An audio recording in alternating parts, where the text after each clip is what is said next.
رسول اللہ صلی اللہ علیہ وسلم نے فرمایا کہ جو یہ کلمہ ایک دفعہ پڑھے تو اللہ 20 لاکھ نیکیاں عطا کرے۔ کتنی نیکیاں بھی؟ 20 لاکھ نیکیاں۔ سبحان اللہ، یہ بہت بڑے تاجر کو بھی ایک دن کی کمائی 20 لاکھ تقریباً نہیں ہوتی ہوگی، تو وہ کوشش کے ساتھ پہنچ جائے تو پہنچ جائے۔ یہ 20 لاکھ، آپ کتنے خوش قسمت ہیں، یہاں 2 گھنٹے بیٹھے ہیں اور 2 گھنٹوں کی برکات یہ کہ جب آپ اٹھ کر جائیں گے تو آپ کے جنت کے بینک میں 20 لاکھ نیکیاں اللہ جمع کروا دے گا۔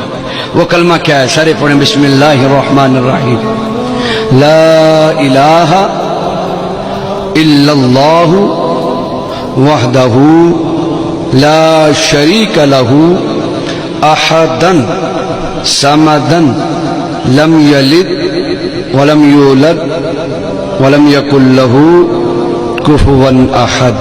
جس نے پڑھا اس کو مبارک ہو۔